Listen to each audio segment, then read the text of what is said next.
अगर आपसे पूछा जाए कि संपूर्ण ब्रह्मांड कितना बड़ा हो सकता है तो आप क्या जवाब देंगे? अगर आपसे पूछा जाए संपूर्ण ब्रह्मांड की यात्रा करने में आपको कितना समय लग सकता है, चलिए इसका जवाब हम दे देते हैं। मान लीजिए अगर आप एक बंदूक की गोली की रफ्तार से इस संपूर्ण ब्रह्मांड की यात्रा करने निकलेंगे तो अपने पूरे जीवन काल में संपूर्ण ब्रह्मांड के महज 0.0000001% हिस्से तक भी नहीं पहुंच पाएंगे, वो भी बंदूक की गोली की रफ्तार से। अब तो आप समझ गए होंगे कि ब्रह्मांड असीम है, अनंत है, जिसका छोर आज भी इंसानों के लिए एक रहस्य बना हुआ है। हमारी पृथ्वी इस ब्रह्मांड में ठीक उसी तरह मौजूद है जिस तरह एक बड़े महासागर में पानी की कोई बूंद मौजूद होती है। जी हाँ, महासागर में बस पानी की एक बूंद।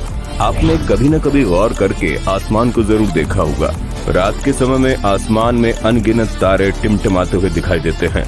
ब्रह्मांड में न जाने कितनी गैलेक्सीज मौजूद होंगी और उन्हीं में से एक गैलेक्सी का नाम है आकाश गंगा। और इसी आकाश गंगा में किसी धूल के कण की तरह मौजूद है हमारी पृथ्वी, जिसमें हम रहते हैं। रात में हमें जो तारे दिखाई देते हैं वो इस जगह के तारे होते हैं। बहुत विशाल है हमारी आकाश गंगा। दोस्तों, इस समय दुनिया में ऐसी कोई टेक्नोलॉजी मौजूद नहीं जो हमें पूरे ब्रह्मांड की यात्रा करा सके, लेकिन आज के इस वीडियो में हम आपको घर बैठे बैठे संपूर्ण ब्रह्मांड की यात्रा कराने वाले हैं। आप बिल्कुल रिलैक्स हो जाइए और दिल थाम के बैठिए, क्योंकि खतरों से भरा हुआ ये सफर अब शुरू होने वाला है। और अब हम अपनी पृथ्वी को छोड़कर जा रहे हैं और ये देखिए, पृथ्वी से थोड़ी ही ऊंचाई पर जाने पर नीले और हरे कलर की एक परत दिखाई देने लगती है। और अब हम पहुंच चुके हैं इंटरनेशनल स्पेस स्टेशन पर। अंतरिक्ष में इंसानों द्वारा बनाई गई ये सबसे बड़ी चीज है। आपने कई हॉलीवुड फिल्मों में इसे जरूर देखा होगा। अंतरिक्ष में जब कभी भी किसी रॉकेट या उपग्रह को इमरजेंसी मदद की जरूरत पड़ती है तो इंटरनेशनल स्पेस स्टेशन इसे फ्यूल और अन्य चीजें मुहैया करवाता है।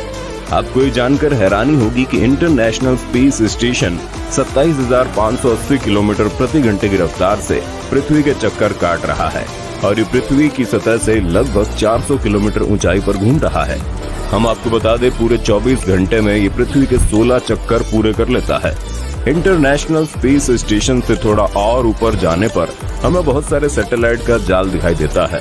यहाँ इंसानों द्वारा बनाए गए हजारों सैटेलाइट पृथ्वी की परिक्रमा कर रहे हैं। आप भली भांति जानते हैं कि सैटेलाइट की मदद से ही हम लोग मोबाइल, टीवी, रेडियो आदि सुन पाते हैं। और अब हम पहुंचने वाले हैं चांद पर। हम आपको बता दें, चांद पर हमसे पहले भी 12 अंतरिक्ष यात्री पहुंच चुके हैं। चांद पर पहला कदम रखने वाले अंतरिक्ष यात्री नील आर्मस्ट्रॉन्ग को भला कौन नहीं जानता। उनका कदम आज भी इस चंद्रमा की सतह पर साफ साफ देखे जा सकते हैं। चूंकि चांद पर वायुमंडल नहीं है, इसलिए नील आर्मस्ट्रॉन्ग के कदम सदियों तक यूं ही इंसानों की दास्तां बयां करते रहेंगे। चंद्रमा से पृथ्वी की दूरी 4 लाख किलोमीटर है। और अब जरा चांद से पृथ्वी का नजारा भी देख लीजिए। वाह, क्या बात है। चंद्रमा की सतह को ध्यान से देखने पर यह किसी जंग का मैदान लगता है। न जाने कितने अरबों सालों से चंद्रमा धूमकेतु और क्षुद्र ग्रहों की मार को झेल रहा है। जिस तरह पृथ्वी का कवच उसका वायुमंडल माना जाता है, जो किसी पहरेदार की तरह अंतरिक्ष से आने वाली चट्टानों, अल्फा ग्रहों से पृथ्वी की रक्षा करता है। लेकिन चंद्रमा पर इस तरह का कोई भी वायुमंडल नहीं है जो उसकी रक्षा कर सके।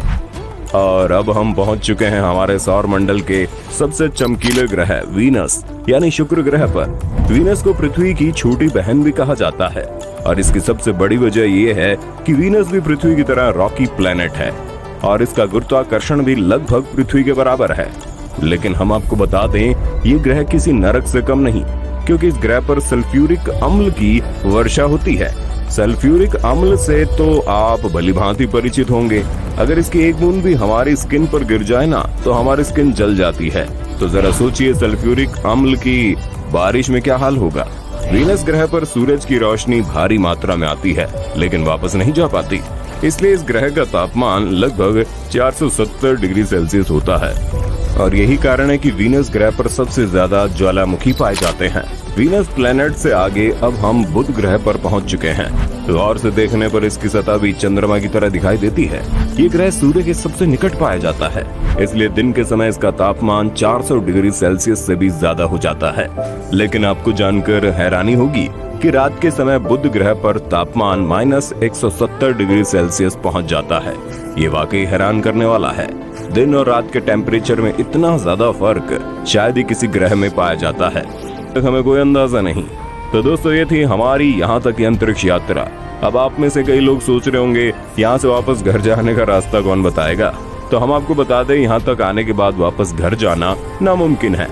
तो दोस्तों, आज की वीडियो में बस इतना ही। आपको ये अंतरिक्ष यात्रा कैसी लगी कमेंट करके बताइएगा। Thank you.